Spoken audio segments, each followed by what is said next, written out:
Akkamoltan dhaggeeffattoota dabaree oduu ispoortii isinitti himnuudha. Oduu ispoortii yeroo kana Shifarraa Jaambooti kan isinitti himu.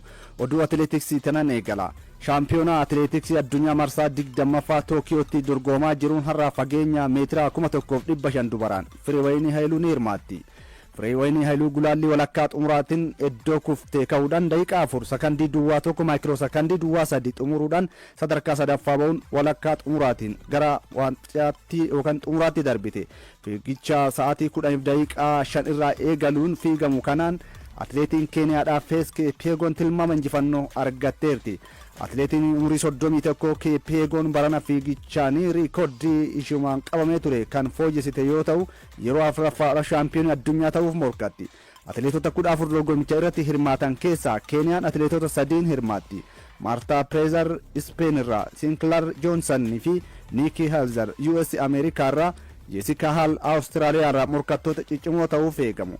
Har'umaa sa'aatii 7 daqiiqaa 35 irraa eegaluudhaan gulaalli meetira 800 dheeraan Yohaannis Tafarraa ni hirmaata. Boru fiigicha gufachiisa meetira 3000 dubartootaatiin Simboo Alamaayyoo fi Loomii Mul'ataa ni hirmaatu. Pires Chemotai Uganda irraa, Fez Cherotich Keeniyaa irraa tilmaama olaanaa argataniiru. Fageenya meetira 1500 dhiirotaan boru fiigamuun atileetiin Keeniyaadhaa Timothy Cherotich fi kan Great Britain Josh Kerr tilmaama argataniiru.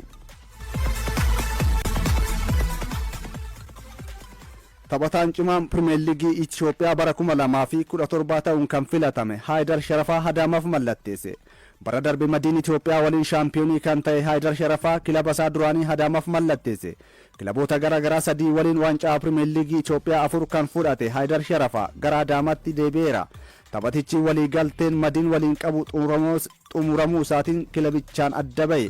Maqalee Sabaa Andartaa Qiddus Goorgisii fi madiin Itoophiyaa waliin waancaa kan fudhate taphatichi Dadabeet Hadiyaa Hosaanaa fi Jimmaa Abbaa Bunaaf taphatee dabarse. Amma irra deebiidhaan Adaamaaf mallatteessuu gabaafameera. Oduudhuma wal qabatuun Adaamaan taphataa sara qarqaraa fuulduraa Abubakar Saanii mallatteessifachuuf waliigaleera. Qiddus Goorgisii fi walqixxeef taphachuun kan dabarse Abubakar bara darbe madiin Itoophiyaa waliin taphoota 31 irratti goolii 7 galchuun shaampiyoonii ta'eera. Akka gabaasa miidiyaalee biyya keessatti Abubakar Saanii waggaa 2 Adaamaaf mallatteessuu waliigale. Barana ligichatti kan guddate Nageellee Arsiin ammoo Habiib Kamaal Dirree Dhawaa irraa mallatteessifateera. Nageellee Arsiin dursee Daawit Tafarraa fi Naatnaayil Salamoon mallatteessifachuun ni yaadatama.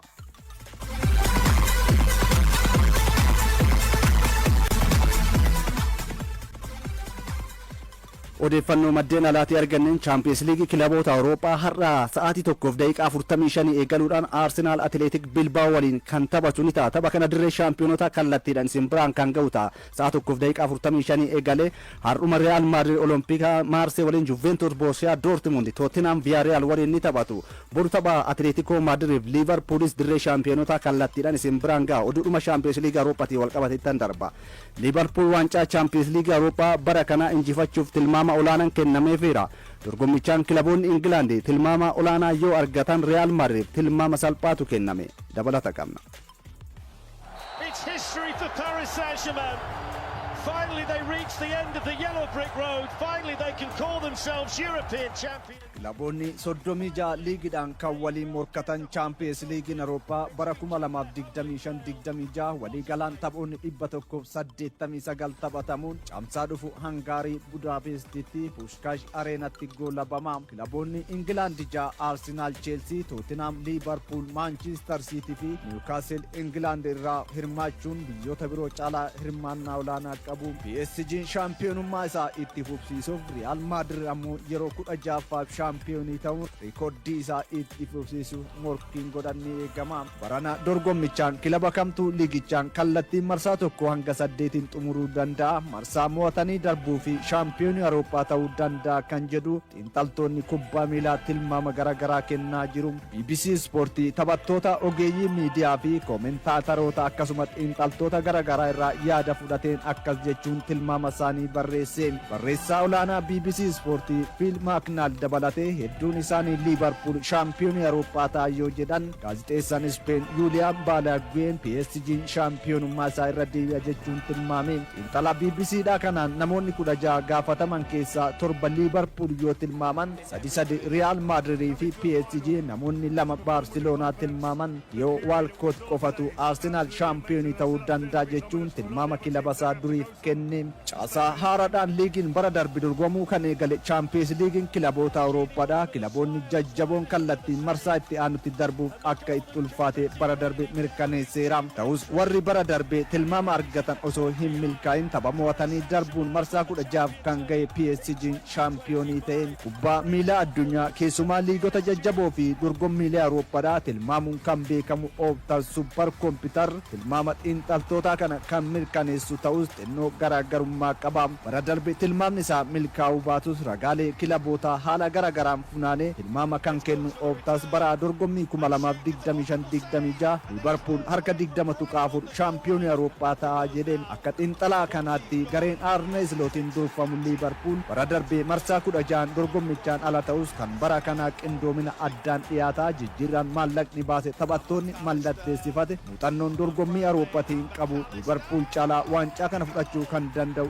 hin jiru jedha. Kanaaf jedha Liverpool harka 72 nuusa xumuraaf ni ga'a, harka 52 walakkaa xumuraaf, harka 34 ammoo xumuraaf ga'uun carraa waancaa harka 20.4 qaba jechuun xumureen. Gareen Mikel Arteettaatiin leenjuu Arsenaal bara darbee walakkaa xumuraaf ga'ee PSG'dhaan dorgommicha keessaa ba'ee sadarkaa lammaffaan tilmaama argate. Victor Gyökeres dabalatee jijjiirradhaan taphattoota 8 haaraa kan mallatteessifate Arsenaal harka 16 argate. Kilabni London Arsenal Champions League kilaboota Awurooppaatiin taphoota 211 taphatee kilaba waancaa malee taphoota hedduu taphate jedhameera. Ta'us Optas imalli dheeraan waancaa Champions League Awurooppaa Arsenaal bara kana goolabamuu danda'a jedheen. Kanaaf jedha gareen Mikel Arteettaadha kilaboota Awurooppaa keessaa garee ittisa cimaa qabu taphoota 24 goolii 18 qofa keessummeesse ta'uun carraa qabeessa gochuu danda'a jedha. Kilabichi bara 2023 nuusa xumuraaf bara 2024 ammoo walakkaa xumuraaf ga'eera. Bara darbee Sporting Lisbon waliin taphoota Champions League Awurooppaa 6 goolii 6 kan galche Victor Gyökeres humna dabalataa kilabichaati jedhameera.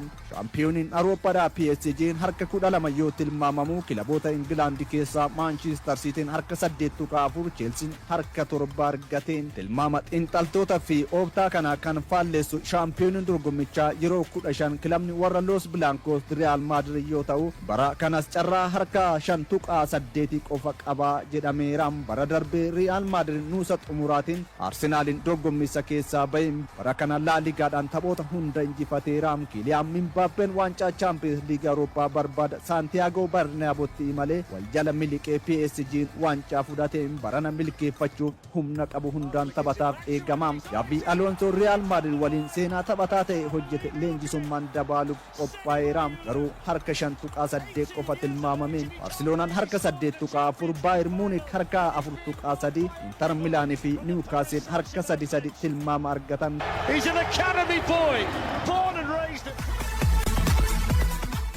Champions League Awurooppaa tapha boruutiin PSG'n taphattoota murteessoo miidhamaan dhabu yaaddoo keessa seeneeti kan jiru. Samuel Umtiti shaampiyooniin addunyaa kubbaa miilaa umrii 31tti dhaabuusaa beeksiseera.